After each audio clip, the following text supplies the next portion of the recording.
Hi, my name is Janine Smith and I'm a BBRT specialist.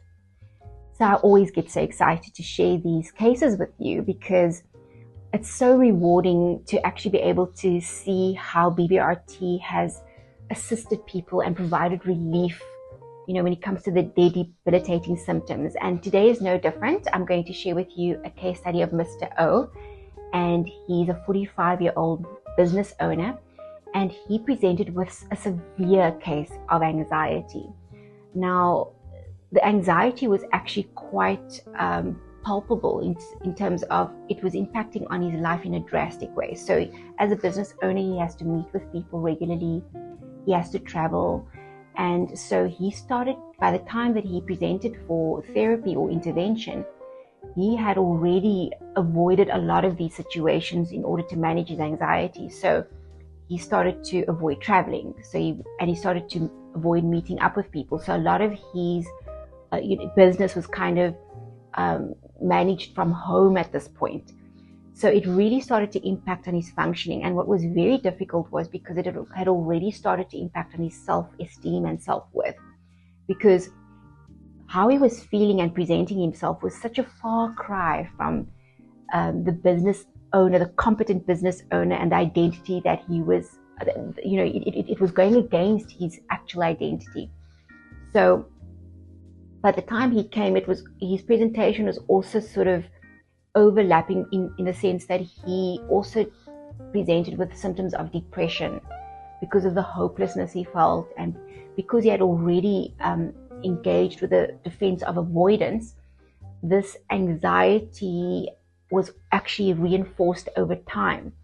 So often, just to talk about the defense mechanism of avoidance, it's often associated with anxiety because people feel that if they avoid situations that causes them anxiety, that they won't feel anxiety.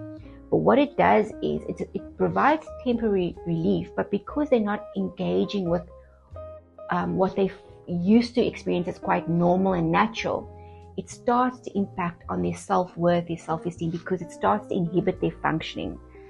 So what they would normally find quite natural and normal to engage with, they now are taking measures to avoid.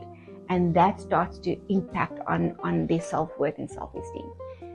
So the aim of BBRT therapy was to have Mr. O actually identify the worst aspect of his anxiety, which was quite difficult for him because the anxiety had already sort of morphed into an everyday, weekly kind of overwhelming experience. So for him to isolate the worst part of it was a bit of a challenge, but that in itself was an intervention. And then he was able to target the worst aspects of what he was experiencing. But in true form, I'd like to have you listen to his expressions after the very first session of BBRT. So he had arrived for his second session, and I always ask the patients to just reflect on how they felt after their very first session of BBRT. So have a listen, and I look forward to seeing you again. After my BBRT session, I was emotionally drained and tired, and so I took a nap, and after that I felt so much better. That evening I had friends who asked me out to dinner, and I actually went. There was no hesitation, and on my way to dinner I noticed traffic. But I didn't feel so overwhelmed like I normally do. I just went along with it until I arrived at my destination. So I think that is a huge improvement. Ask my wife. The minute I used to spot traffic, I would turn around and head straight home. That's how bad it was. But it's not only that.